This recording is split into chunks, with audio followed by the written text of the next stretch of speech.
When you picture an ancient philosopher, what comes to mind? Probably some guy with a long beard, right? Quietly contemplating the universe. Well, if that's your picture, then you have never met Diogenes of Sinope. He was a philosopher who lived his ideas out loud, right in the streets, and was, without a doubt, one of the most provocative and downright strange thinkers in all of history. So picture this scene. It's the middle of the day in the crowded, bustling marketplace of ancient Athens. The sun is shining brightly. And through this crowd walks a man holding a lit lantern, peering into the faces of every single person he passes. That man was Diogenes. And of course, people would stop him, right? They'd ask what on earth he was doing. And his answer was always this simple, super cryptic reply. He was looking for a man. But what could that possibly mean when he's surrounded by people? Yeah, a lit lantern in broad daylight. This obviously wasn't a literal search. It was pure performance art. Diogenes was making a huge statement, basically saying that even though he was surrounded by thousands of people, he couldn't find a single, truly honest, virtuous human being. I mean, it was a stunt, a public insult, and a profound philosophical point all rolled into one. So, you have to wonder, how does someone end up like this? Well, believe it or not, Diogenes didn't start out as a homeless provocateur. His journey from a life of privilege to one of absolute poverty is really the key to understanding his entire philosophy. He was actually born the son of a high-ranking mint official in a city called Sinope. He was well off.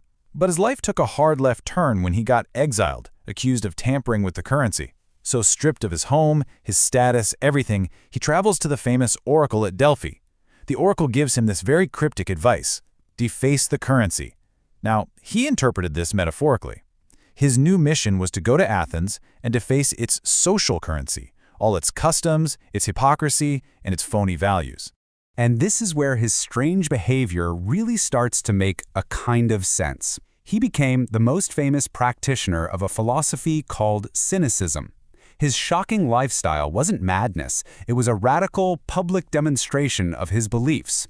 The name cynic itself probably comes from the Greek word for dog-like, a label Diogenes proudly embraced.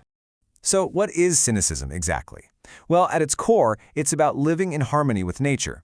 Cynics believed that the only way to be truly happy was to reject all the artificial desires that society pushes on us. You know, wealth, power, fame, the whole shebang. For a cynic, true freedom comes from wanting nothing. And Diogenes took this to the absolute extreme. He made his home in a big ceramic jar in the marketplace and owned basically nothing.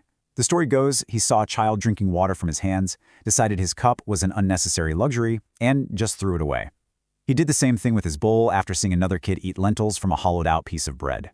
This wasn't just being poor. It was a constant, deliberate stripping away of everything he didn't absolutely need to survive.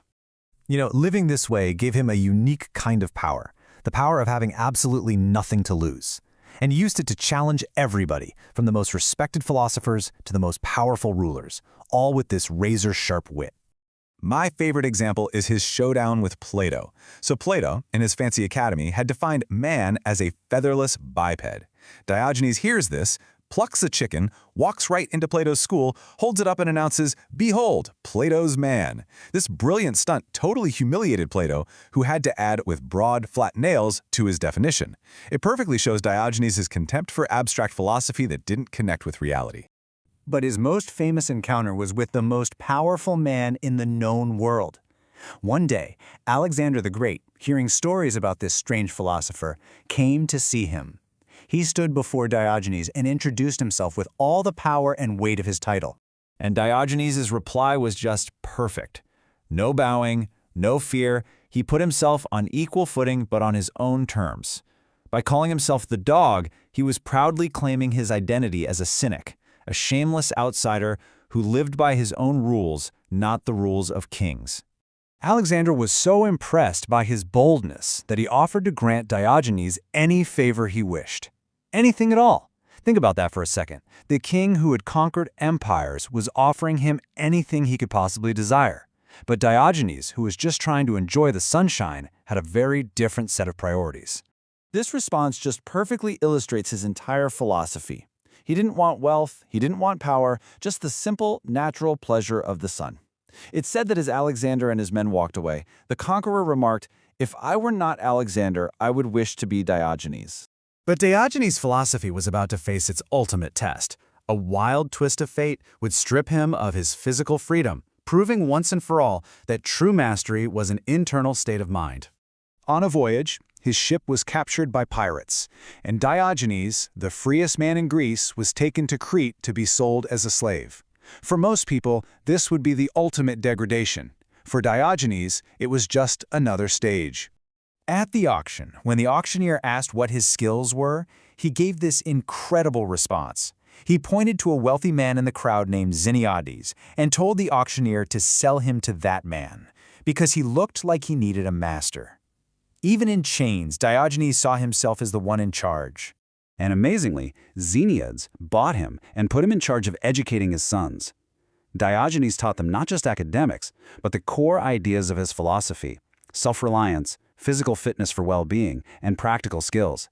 The slave had become the master of the household, proving his point that true authority comes from virtue and wisdom, not from social status. So after hearing all of this, we're left with a fundamental question, one that people have been asking for over 2,000 years. Was Diogenes a brilliant philosophical master who used shock tactics to teach profound truths, or was he simply a madman? You know, every one of his actions can be seen in two different ways. Was his public shamelessness a sign of madness or a sign of absolute integrity? Was his constant criticism just abrasive or a necessary attack on hypocrisy? Was his poverty a failure, or was it the ultimate expression of freedom? It all depends on your perspective. Ultimately, the verdict is yours. He was a man who challenged every rule, mocked every authority, and lived a life so radically different it forces us to question our own values. So, what do you think? Was Diogenes a madman, or was he, just maybe, the sanest man in all of Greece?